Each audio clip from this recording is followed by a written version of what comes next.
बंदों गुरुपद कंज कृपा सिंधु नर रूप हरि महामोहतम पुंज जासु वचन रवि करनिकर। भक्तगणों को तथा धर्म अनुरागियों को मेरा हार्दिक नमन।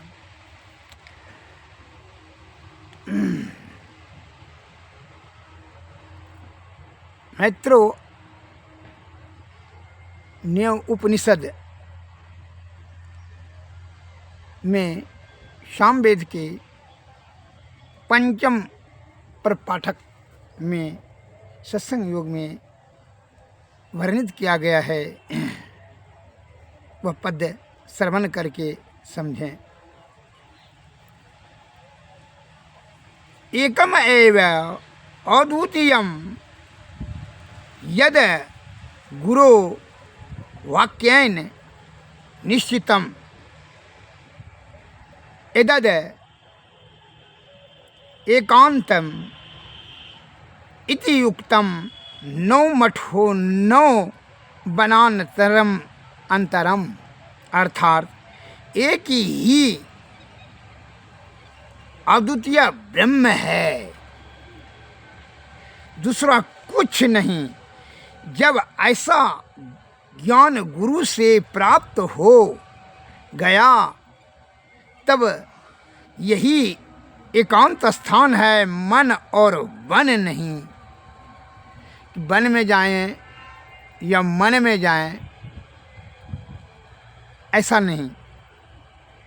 एक ही अद्वितीय ब्रह्म है, दूसरा कुछ नहीं। जब इस प्रकार का ज्ञान गुरु से प्राप्त आपको हो जाएगा तब यही एकांत स्थान है। और बाकी बात जो गौ गौचर जहाँ लग जाई सब माया जान हो भाई। यह सभी जो है यह नेत्र नाशवान नेत्र, यह ज्ञान इंद्रियां से जो भी चीज़ देखा समझा सुना जा सकता है वह सभी माया है, मायाबद्ध है। और अविनाशी चीज़ जो साक्षात परब्रह्म है वह चेतन जीव ही उनको देख सुन व समझ सकते हैं। एक ही वह परमपिता परमेश्वर है, उनके ऊपर पूर्ण एक ईश्वर पर ही भरोसा रखें तब क्या मिलेगा? परम आनंद की प्राप्ति होगी और आपका कदापि अनिष्ट नहीं होगा। सुख सुख तो छोड़िए, परम सुख की प्राप्ति होगी। इसलिए भगवान श्री रामचंद्र जी ने अपने सभा में बुला करके प्रजाजन से कहा, जहाँ यहाँ पर लोक यहाँ सुख चाहि, असुनि बचन हृदय दृढ़ गहई।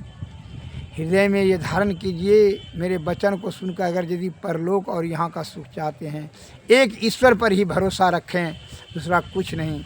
बाकी ये सभी यहाँ जो स्वार्थ लागी करें सब, प्रीति सुर नर मुनि सजन की यही है नीति। कुछ न कुछ स्वार्थ अटका हुआ है। इससे क्या होता है?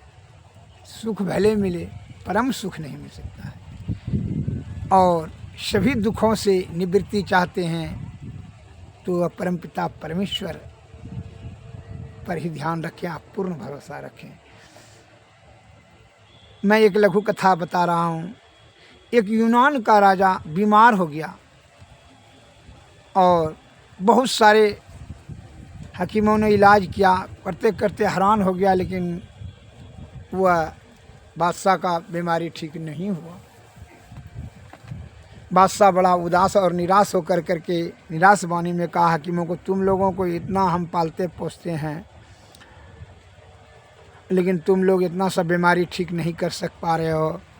बेकार जो है इतना तुम लोगों को प्रति हम अपना जीवन लगा रहे हैं। एक हकीम ने, जो विद्वान हकीम थे, उसने हिम्मत करके कहा, महाराज बादशाह सलामत, अरे आपका बीमारी तो ठीक हो जाएगा लेकिन जो है ना वह वस्तु मिलना बड़ा कठिन है। क्योंकि कहा बादशाह ने कि बोलिए ना कौन वस्तु की आवश्यकता है, संसार में कहीं भी होगा उसको लनवा लिया जाएगा, कीमत से जिस भी किसी भी विधि से आप बोलिए ना, क्योंकि एक 11 वर्ष का लड़का का जो है जो प्रेम और श्रद्धा से अपना कलेजा दे दे तो उसका कलेजा का जो है ना खौला करके तेल बना करके जो है उससे मालिश किया जाएगा तो आपका रोग भाग जाएगा, आप निरोग हो जाएंगे। का ठीक है। इसके लिए राज्य में घोषणा कर दिया कि जो भी जितना भी संपत्ति खर्च हो आप ऐसा आदमी को खोजिए। तो खोजते खोजते जो है एक राज्य में मिला कि भाई वह माता पिता ने लड़का को बहुत सारे संपत्ति लेकर के सोना चांदी लेकर करके उसको जो है बेच दिया, लड़का को दे दिया। सिपाही को कहा कि ले जाइए और इसको जो है आप इसका कलेजा काट कर करके इसका बलिदान दीजिए, जो करना है कीजिए। उसका माता पिता ने बेच दिया, लड़कवा को लेकर के आया। लड़का को जो है राज दरबार में लाया गया और बादशाह भी थे उपस्थित, काजी और जल्लाद को भी बुलाया गया। काजी साहब से पूछा, काजी साहब, महाराज ने पूछा कि ये लड़का ठीक है? कहाँ ये ठीक है। हकीम से पूछा, हकीम ने भी कहा नहीं नहीं ये ठीक है, आप जो है ये लड़का का कलेजा का तेल बनाया जाएगा और जो आपको मालिश करेंगे, ठीक आप हो जाएंगे। तो काजी साहब से पूछा कि इस लड़का को जो है काट करके इसका कलेजा निकालने में कोई दोष नहीं है, हथियार पाप नहीं लगेगा। काजी साहब ने कहा नहीं महाराज, बादशाह सलामत को निरोग रखने के लिए हजारों जान भी चला जाए तो कोई पाप नहीं होता है। अतः आप महाराज हैं, आपका सुरक्षा सर्वोपरि है देश में। तो कहा ठीक है। तो जल्लाद को बुलाया जाए। काजी ने परमिशन दे दिया, आज्ञा दे दिया। कहा नहीं कोई दिक्कत नहीं है, मंत्रित कर दिया। जल्लाद को बुलाया गया, जल्लाद को बुलाया गया। जल्लाद तलवार लेकर के तैयार हुआ। अब जो है जल्लाद ने काटने ही वाला था तो लड़का बड़ी जोर हंसने लगा और वो हंसता हुआ लड़का को देख करके महाराज ने इशारा दिया जल्लाद को रुक जाओ। तो जो है जल्लाद रुक गया और लड़का से महाराज ने, बादशाह सलामत ने पूछा, ये बालक तुम क्यों हंसा, बताओ हंसने का कारण बताओ। कल का आप अपना काम से मतलब रखिए महाराज, आप अपना प्राण बचाने के लिए ही उपाय कर रहे हैं, एक दूसरे का जो है हत्या कर रहे हैं। एक गरीब बच्चा का जान मार करके अपना जान का सुरक्षा कर रहे हैं। कहा ठीक है ये तो जान लिए, लेकिन तुम ये बताओ हंसने का कारण क्या है। क्योंकि हंसने का एक मूल कारण है, हम बचपने में गुरु से सुनते आए हैं कि माता पिता जो है संसार में पुत्र पुत्री माता पिता का कलेजा होता है। और देखिए पैसा के लालच में अपने कलेजा को बेच दिया हमारे माता पिता ने, चंद धन के लालच में। इस बात से तुम सोचते हैं ये तो झूठे बात है, माता पिता का कलेजा कहाँ हुआ। अब दूसरा में सुने कि जो है राजा जो है प्रजा का पालक होता है, बड़ी श्रद्धा और प्रेम से राजा अपनी जान दे करके प्रजा का लालन पालन पोषण करता है, राज का और प्रजा का। और आप कैसे राजा हैं कि अपना प्राण बचाने के लिए एक निर्दोष और गरीब बच्चा का हत्या करवा रहे हैं। और ये काजी तब दूसरा सुने थे, तीसरा सुने थे कि काजी साहब बड़ी धर्मात्मा होते हैं, धर्मज्ञानी ब्रह्मज्ञानी जो है वह हृदय उनका दया का सागर रहते हैं, वो धर्म के रास्ता पर चलने लगते हैं। और ये कहता है पर आज्ञा देता है कि तू इसका हत्या कर दीजिए और कोई पाप नहीं लगेगा। एक कैसे धर्म ज्ञानी काजी साहब हैं, यही सोच करके के हंसे थे, आप तो तीनों तो बेकार हो गए हैं, बात झूठ निकल गया, तीनों में से तीनों सही नहीं है बात। अब एक ठो देखना है कि परम पिता परमेश्वर ईश्वर कहता है सर्वशक्तिमान है, पूरे संसार का रक्षा करते हैं, किसी का अनिष्ट नहीं होने देते हैं, किसी के साथ अन्याय नहीं होने देते हैं। अब एक तो ईश्वर पर ही भरोसा हम टिकाए हुए हैं और ईश्वर को देख करके हंस रहे हैं कि देखें अब आपका प्रभुता कि कितने आप में प्रभुता है कि आप हमको कैसे रोक सकते हैं, हमारा प्राण कैसे बचा सकते हैं। कहा है ईश्वर के दरबार में ऊंच नीच भेदभाव अमीर गरीब कुछ नहीं है, सभी समान है, इसलिए सभी का सुरक्षा बराबर है, कभी अनिष्ट किसी का नहीं, प्रकृति करती है ईश्वर करती है, इसलिए ईश्वर पर भरोसा वही तब देख रहे हैं। इस प्रकार का मधुर वचन सुन करके राजा साहब का हृदय पिघल गया और बालक को बच्चा को जो है मुक्त करा दिया और कुछ धन जो है दान दक्षिणा पूरा दे करके राजा साहब ने वो बच्चा को अपने माता पिता के पास भेज दिया और कहा तुम पढ़ लिख करके विद्वान बनो। इस प्रकार दया का भाव, उनके करुणा का भाव उनके हृदय में आ गया उन बच्चा के मधुर शब्द से कि ईश्वर पर जब बच्चा भरोसा विश्वास करके अपना प्राण दांव पर लगा दिया था, हम भी ईश्वर पर भरोसा करते हैं। इस प्रकार से ईश्वर पर भरोसा राजा साहब ने बादशाह सलामत ने किया और ईश्वर का ध्यान भजन करने लगा और तब जो है वह निरोग हो गया। ईश्वर कभी किसी का अनिष्ट है। जब ईश्वर पर भरोसा आप संशय विहीन होकर करके निश्चल निष्कपट और विशेष से हट कर करके केवल ईश्वर का ध्यान करेंगे तो आपका अनिष्ट कदापि नहीं होगा। आपका भरण पोषण सुख समृद्धि शांति ईश्वर ही करेंगे। जितनी भी व्यवस्थाएं हैं ईश्वर स्वयं करेगी, इसमें जरा भी संदेह नहीं है। इसलिए संत महात्मा लोग बताते हैं, इसके बारे में सुन लिया जाए। हमारे गुरु महाराज ने कहा है,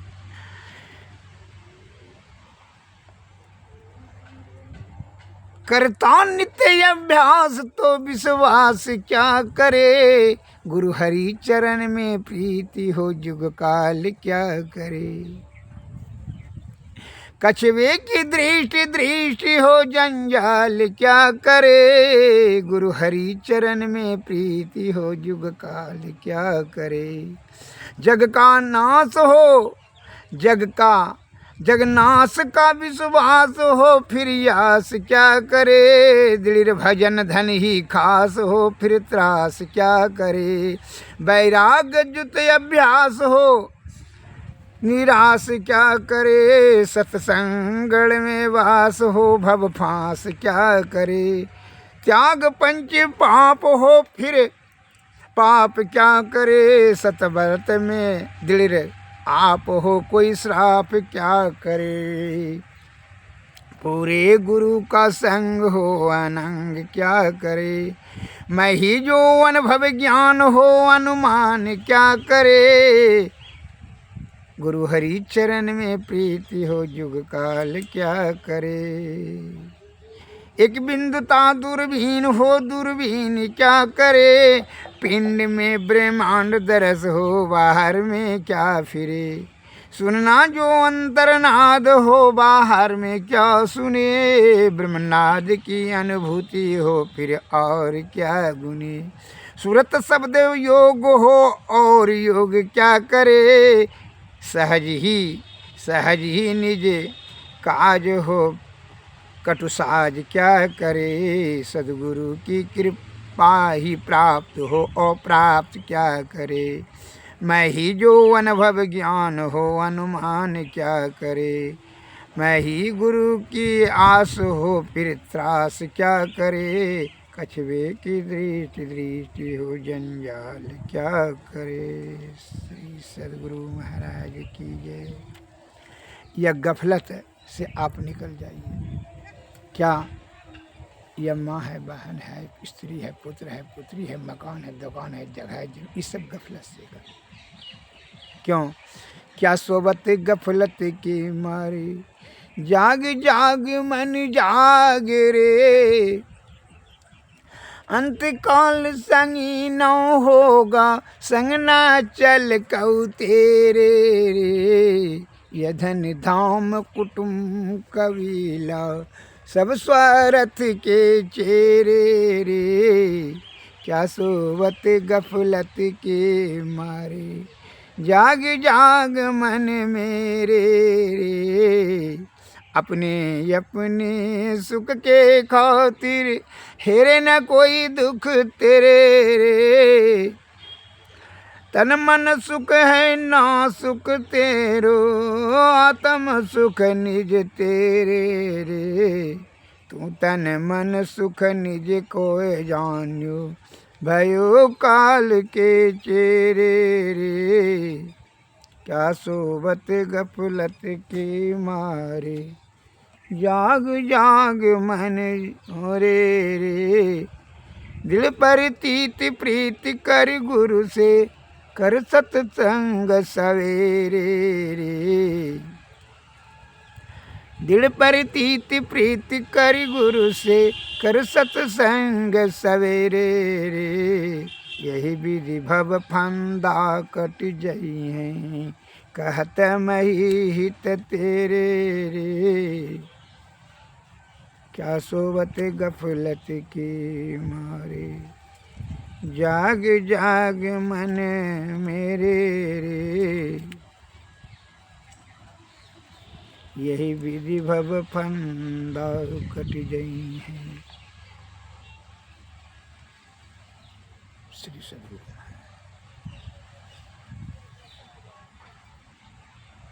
अहंकार लेस मात्र भी अपने अंदर नहीं आने दीजिए। अहंकार, मन को नियंत्रण करिए, अहंकार का परित्याग बिल्कुल कीजिए। अहंकार से सद्गुण का नाश होगा और दुर्गुण का आगमन होगा।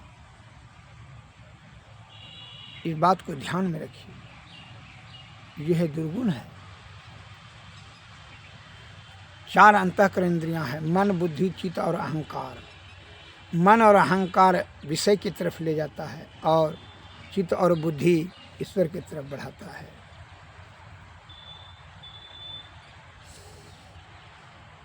एक बार महाराज सम्राट अशोक कहीं जा रहे थे अपने प्रधानमंत्री के साथ में।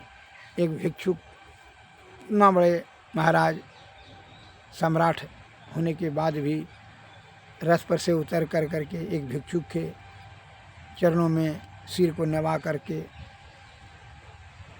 प्रणाम किए। भिक्षुक ने आशीर्वाद दिया। फिर जो है महाराज सम्राट अशोक रथ पर चढ़ करके जाने लगे। तो बाद में थोड़ा दूर जाने के बाद उनके प्रधानमंत्री ने शिकायत के लहजे में कहा, महाराज आपको सम्राट हैं, आपको ये शोभा नहीं दिया, हमको अच्छा नहीं लगा कि आप इतने बड़ा देश के सम्राट और आप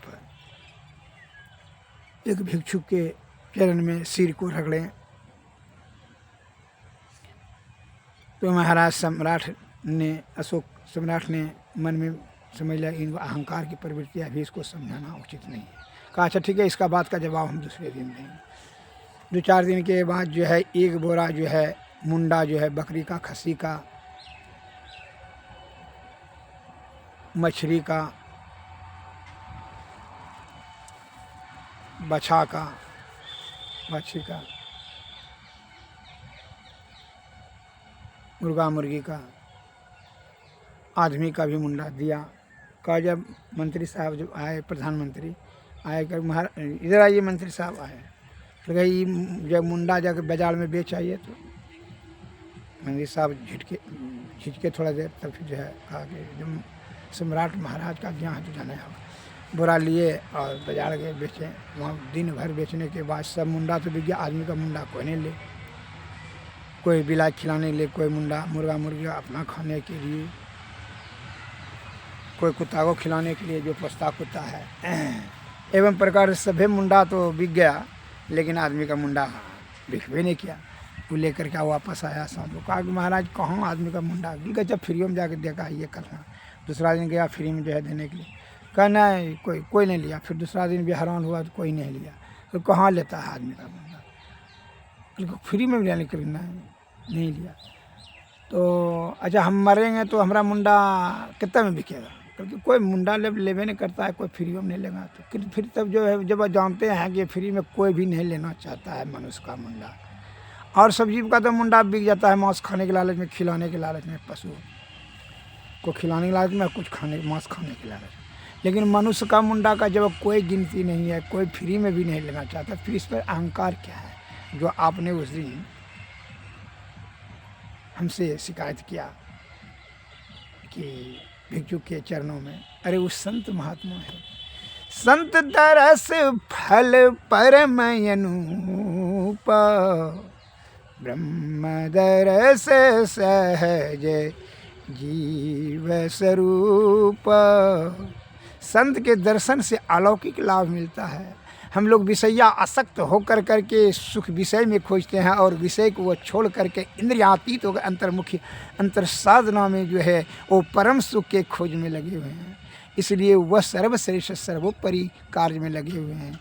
हम लोग यह मल मूत्र कप पसीना ढोने वाला शरीर से विषय में इतना लिप्त हो गए हैं कि जो है इससे क्या होता है, जीवात्मा को 84 लाख योनि में परिभ्रमण करके नाना प्रकार का दुख को सहना पड़ता है।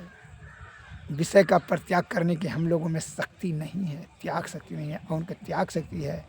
इसलिए तुमको लगता है वह भिक्षुक है, अरे वह भिक्षुक नहीं है, त्यागी महापुरुष है। इसलिए उनके चरणों का धूल अपने सिर में लगा लिए कि कुछ उनका धर्म का कुछ प्रभाव पड़े।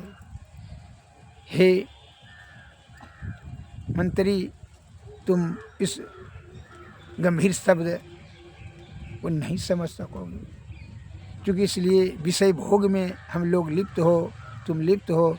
इसलिए इंद्रियातीत विषय के ऊपर जो है, विषय के परे ही ईश्वर है, और ईश्वर के खोज में वो लगे हुए हैं। सभी चीज़ का त्याग करके वो त्याग सकती है, वो बहुत संतोष ही है। इसलिए उससे बड़ा कोई राजा ही नहीं है। हम तो राजपाट के भय से उसके आक्रमण करेगा, उधर आक्रमण करेंगे, उधर धन छीनेंगे, उधर धन बना खर्च, नाना प्रकार चिंता में, और वो आत्मचिंतन कर करके ईश्वर प्राप्ति करने अंतर्मुखी अंतर साधना में लगा हुआ है, इंद्रियातीत होकर। इसलिए वो सर्वोपरि कार्य में उसका जीवन जीवात्मा का कल्याण करने के लिए लगे हैं। जीवन उनका सार्थक हो रहा है। हम लोगों का जीवन व्यर्थ में जा रहा है विषय की आसक्ति के कारण से। इसलिए कहता है संत महात्मा लोग, चली जा रही है उम्र धीरे धीरे, पल पल यूं ही आठों पहर धीरे धीरे, चली जा रही है उम्र धीरे धीरे। जो करते रहेंगे भजन धीरे धीरे, मिल जाएगा ओ सजन धीरे धीरे, चली जा रही है उम्र धीरे धीरे। बचपन भी जाए जवानी भी जाए, बुढ़ापे का होगा भैया असर धीरे धीरे, चली जा रही है उम्र धीरे धीरे। तेरे हाथ पाँव में बल न रहेगा, तेरे हाथ पाँव में बल न रहेगा, झुकेगी तुम्हारी कमर धीरे धीरे, चली जा रही है उम्र धीरे धीरे। पल पल यूं ही आठों पहर धीरे धीरे, चली जा रही है उम्र धीरे धीरे। शिथिल अंग होंगे एक दिन तुम्हारे, फिर मंद होगी नजर धीरे धीरे, चली जा रही है उम्र धीरे धीरे।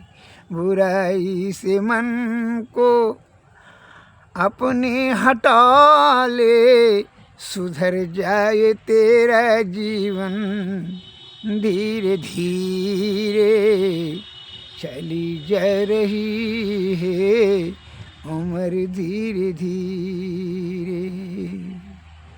पल पल यूं ही आठों पहर धीरे धीरे, चली जा रही है उम्र धीरे धीरे। अरे श्वास का कब रुक जाएगा, खेले तुम्हारा खत्म हो जाएगा। जब तक तुम षड्यंत्र कर रहे हो, नाना प्रकार का छल कपट परपंच आडंबर पाखंड ताम झाम डिंग पतरा, जब श्वास रुकेगा तो सिकंदर जैसे रोने लगा अंतिम समय में, बड़ा पश्चाताप अग्नि में जलने लगा का व्यर्थ में इतना महापाप कर लिए एक कंकड़ पत्थर जमा करने की। उसी प्रकार जो है तुम्हारा जो है जब श्वास अटकने लगेगा, मौत जब आ जाएगा निकट, फिर तब उसमें पश्चाताप के अग्नि में झुलकते रहोगे। और फिर विषय आसक्त होने के कारण विषय का ही चिंतन करोगे, और अनंतः क्या होगा कि तुमको 84 लाख योनि में फिर चला जाना होगा। सब बुद्धि धरी की धरी रहेगी। अरे बुद्धि चित्त मन अहंकार सबसे ऊपर उठ जाओ, इंद्रियातीत होकर अंतर्मुखी अंतर साधना से नदानुसंधान विधि सुषुम्ना नाड़ी होकर करके यह सूरत को सूरत शब्द योग के द्वारा सुषुम्ना नाड़ी की ब्रह्म की प्राप्ति कर लो जीते जी। मरने के बाद नहीं, मरने पर तो जो है योनि में जाएगा जीवात्मा 84 लाख योनि में। इसलिए पहले ही व्यवस्था करो, जब बाढ़ आ जाएगा तैरने के लिए सीखेगा। मूर्ख कहेगा पहले व्यवस्था कर लो, आदत रहेगा तब ना। सदगुरु महाराज की जय।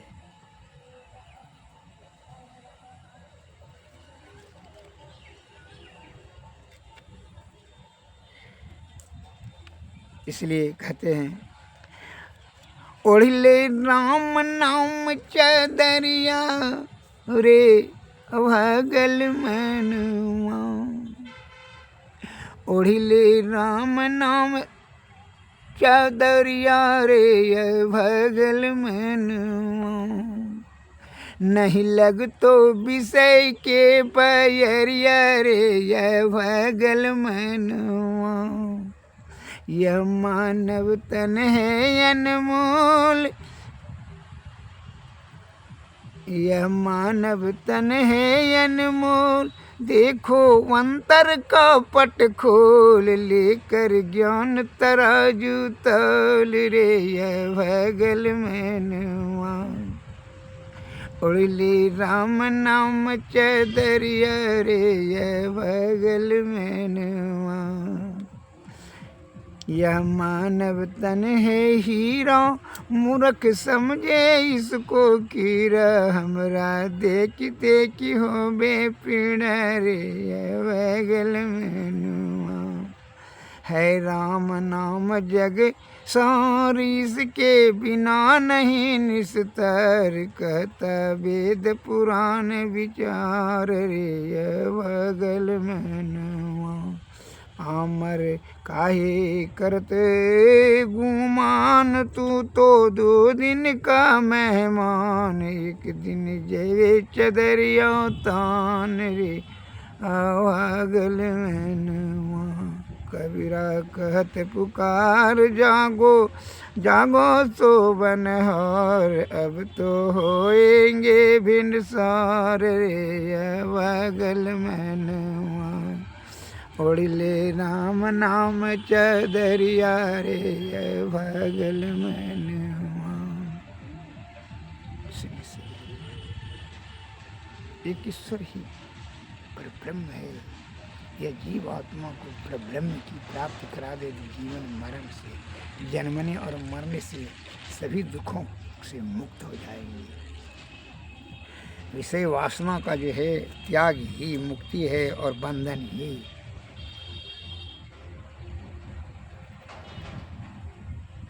बंधन विषय का वासना और बंधन ही दुर्गति है। श्री सद्गुरु महाराज की। औरती तन मंदिर में कीजे, दृष्टि जुगल कर शन मुख दीजे। चमके बिंदु सूक्ष्म यति उज्ज्वल, ब्रह्म ज्योति अनुपम लख लीजे। जगमग जगमग रूप ब्रह्मांडा, निरखी निर ज्योति जगदीजे। शब्द सूरत या व्यास सरल तर, करि करि सार शब्द गही लीजे। ऐसी जुगति काया गढ़ त्यागी, भव भ्रम भेद सकल मल चीजे। भव खंडन यारति यह निर्मल, करिकमयी अमृत रस पीजे। आरती तन मंदिर में कीजे, दृष्टि जुगल कर सन मुख दीजे। महाराज जय सद्गुरु। सद्गुरुवे नमः। सद्गुरुवे नमः। नमस्कार। जय हिंद, जय भारत। नमस्कार।